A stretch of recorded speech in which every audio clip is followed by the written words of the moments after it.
اعوذ باللہ من الشیطان الرجیم بسم اللہ الرحمن الرحیم رب اشرح لی صدری ویسر لی امری واحلل عقدۃ من لسانی یفقہوا قولی۔ بکھرے موتی، 5واں حصہ۔ حضرت سفیان ثوری رحمۃ اللہ علیہ کا درد بھرا خط ہارون رشید ہر نماز کے بعد پڑھتے تھے اور روتے تھے۔ کل کے موضوع کا باقی حصہ۔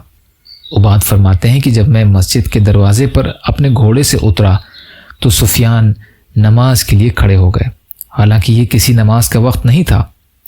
چنانچہ میں پھر ان کی مجلس میں حاضر ہوا اور وہاں پر موجود لوگوں کو سلام کیا، مگر کسی نے بھی میرے سلام کا جواب نہ دیا اور نہ مجھے بیٹھنے کو کہا، یہاں تک کہ کسی نے میری طرف نظر اٹھا کر دیکھنے کی زحمت بھی نہ کی۔ اس ماحول میں مجھ پر کپ کپی طاری ہو گئی اور بدحواسی میں نے وہ خط حضرت سفیان کی طرف پھینک دیا۔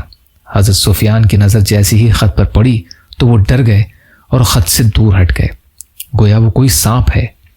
پھر کچھ دیر بعد سفیان نے اپنی آستین کے کپڑے سے اس خط کو اٹھایا اور اپنے پیچھے بیٹھے ہوئے ایک شخص کی طرف پھینکا اور کہا کہ تم میں سے کوئی شخص اس کو پڑھے، کیونکہ میں اللہ سے پناہ مانگتا ہوں کسی ایسی چیز کے چھونے سے جس کو کسی ظالم نے چھو رکھا ہو۔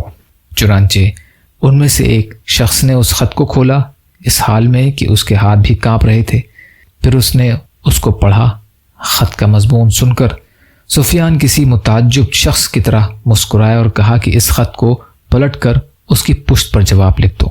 اہل مجلس میں سے کسی نے حضرت سفیان سے عرض کیا کہ حضرت وہ خلیفہ ہیں، لہٰذا اگر کسی کورے صاف کاغذ پر جواب لکھواتے تو اچھا تھا۔ حضرت سفیان نے فرمایا کہ نہیں، اسی خط کی پشت پر جواب لکھو، اس لیے کہ اگر اس نے یہ کاغذ حلال کمائی کا استعمال کیا ہے تو اس کو اس کا بدلہ دیا جائے گا، اور اگر یہ کاغذ حرام کمائی کا استعمال کیا ہے تو عنقریب اس کو عذاب دیا جائے گا۔ اس کے علاوہ ہمارے پاس کوئی ایسی چیز نہ رہنی چاہیے جسے کسی ظالم نے چھوا ہو، کیونکہ یہ چیز دین میں خرابی کا باعث ہوگی۔ اس موضوع کا باقی حصہ انشاءاللہ کل کی ریکارڈنگ میں۔ یا اللہ ہم سب کو کہنے سننے سے زیادہ عمل کی توفیق عطا فرما۔ یا اللہ مظلوم فلسطینیوں، کشمیریوں، روہنگیا مسلمان اور مسلمان جہاں بھی پریشان حال ہیں، ظالموں کے ظلم کا شکار ہیں، ان کی مدد فرمائیے۔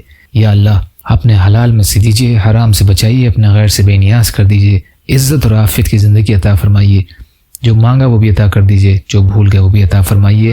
سبحان ربک رب العزت عما یصفون والسلام علی المرسلین والحمد للہ رب العالمین برحمتک یا ارحم الراحمین۔ لا الہ الا اللہ محمد رسول اللہ۔ السلام علیکم۔